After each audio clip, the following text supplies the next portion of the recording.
मित्रों, अगर मैं एक प्रश्न पूछूं, क्या आप शांत होना चाहते हो?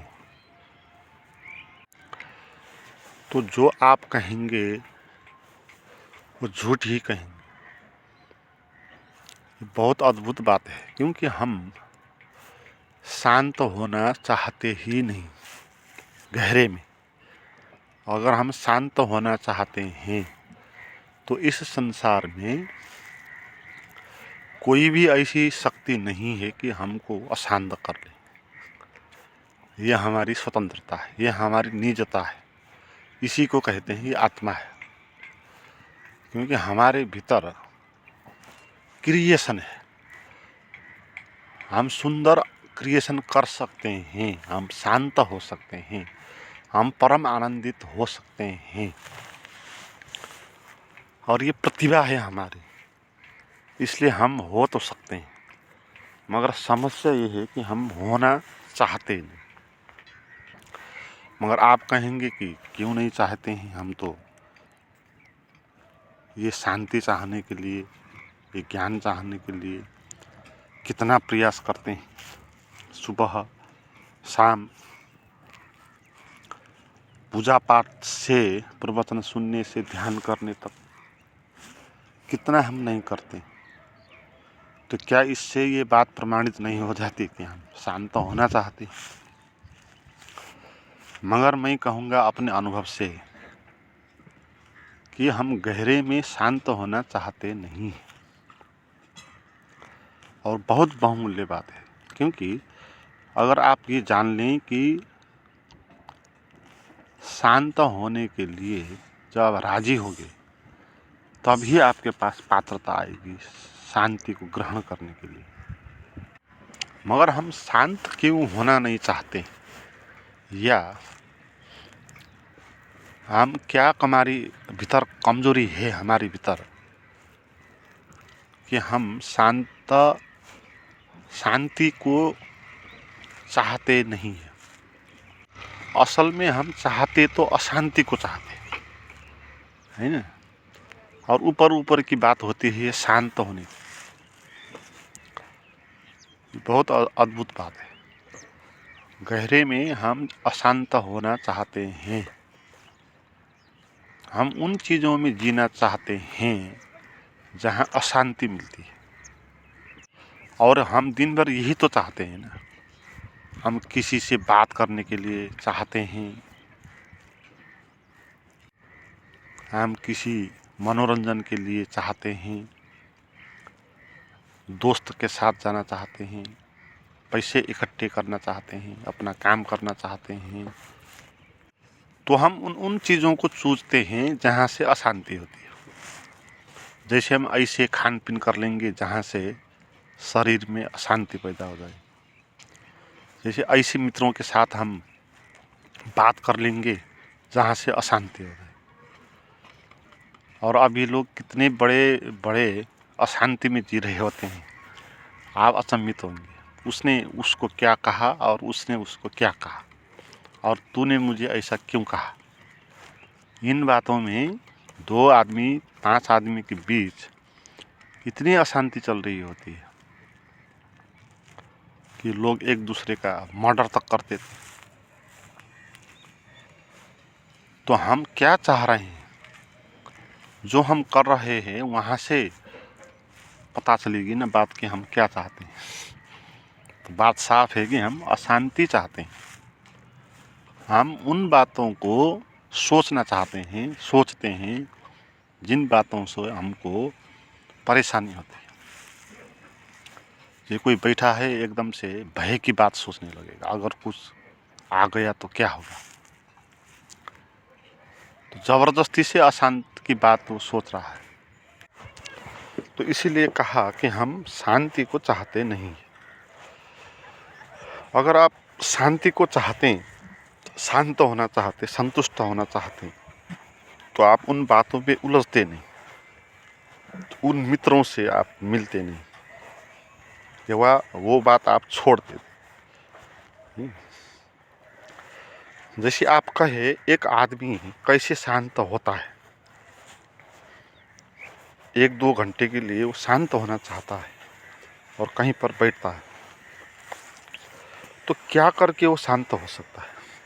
क्या कुछ मंत्र जप के शांत हो सकता है? क्या कुछ ध्यान इत्यादि करके शांत हो सकता है? या कुछ बात सोचकर कल्पना करके शांत हो सकता है? या किसी प्रवचन को सुन के शांत हो सकता है? उसको 2 घंटे तक शांत बनाने के लिए क्या आवश्यक होगा? और वो 2 घंटे वो शांत हो सकता है कि नहीं सकता है? पहली बात, अगर वो चाहता है 2 घंटे में शांत होना चाहता हूँ, तो वो हो सकता है ना?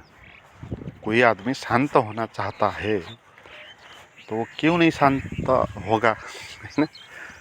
तो हो ही जाएगा, मगर उसके लिए वो तैयार होना होगा, उसको चाहना होगा वो शांति।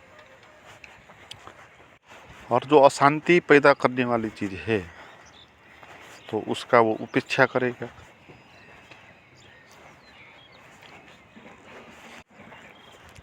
तो जब कोई शांत होना चाहता है तो वो कुछ सोचेगा नहीं, क्योंकि कुछ सोचेगा तो अशांत हो जाएगा, वो बात उसको अशांति कर देगी। और अशांति हम चाहते हैं, इसीलिए हम उन बातों को सोचेंगे जहाँ से अशांति पैदा होती है। हम अकेले बैठने में भी वही सोचेंगे, उसी आदमी को जिन्होंने 10 साल पहले गाली दिया था, और उसको सोच के एकदम से खिन्न हो जाएंगे और अशांत हो जाएंगे। तो हम अशांति को लेकर ही आएंगे अकेले बैठेंगे तो भी, क्योंकि उन बातों को हम सोचें क्यों, जिन बातों को सोचने से अशांति पैदा होती है, तो हम सोचेंगे नहीं, और नहीं सोचेंगे उन बातों को, खाली हो जाएंगे, तो फिर हम शांत हो जाएंगे। तो शांत हम हो जाएंगे, हमको शांति मिल जाती अगर, तो फिर दूसरे लोग जो हैं उनको हम माफ़ कर देंगे, कुछ भी हो हमको मिल गया है, और उनको हम सोचेंगे नहीं, आगे से जो व्यवहार ठीक करना है वो करेंगे। तो जो शांत होना चाहता हो उसके भीतर ये क्षमता होनी चाहिए कि वो सबको माफ़ कर दे, अपने को भी माफ़ कर दे, दूसरे लोग उसको पीड़ा देते हैं उसको भी माफ़ कर दे, और खुद ही वो खुद को पीड़ा देता है और खुद को भी वो माफ़ कर दे। और जो अशांति उसको अनुभव हो रही होती है, उस अशांति को शांति में बदल दे, और नई बाहर से दूसरी शांति नहीं आती है। हमारे भीतर जो अशांति है वो अशांति ही बदल जाती है। जो आपका अशांति का क्षण है वही क्षण शांति के क्षण में बदल जाता है, वही क्षण होता है, दूसरा तो होता नहीं। एनर्जी तो वही होती है, उसी एनर्जी से अशांति भी होती है, उसी एनर्जी से शांति भी होती है। तो अशांति के भीतर ही शांति होती है। मगर जो शांत होना चाहते हो वो उसके पास जो अशांति है तो उसके साथ वो क्या करेगा, वो माफ़ कर देगा, दुख को भी माफ़ कर देगा, खुद को भी माफ़ कर देगा। और जो अशांति का क्षण है उसके पास, वो क्षण सहज हो जाएगा और वो क्षण एक्सेप्टेड हो जाएगा। जब आप अशांति को एक्सेप्ट करेंगे, हाँ ठीक है अशांति मेरे पास है और इसका दोष मैं किसी को देता नहीं, क्योंकि मैं खुद ही अशांति चाहता था, इसलिए मेरे जीवन में अशांति थी।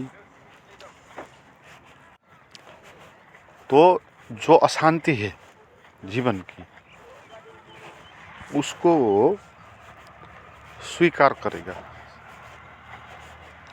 जो शांत होना चाहता है, वो जो शांत होना नहीं चाहता मगर दिखाने के लिए और कहने के लिए शांत होना चाहता है, वो कुछ क्षण के लिए शांत होगा, फिर अपने काम पे लगेगा। तो शांत होना चाहते हो तो उसका क्या अर्थ है कि आप शांत हो जाओ।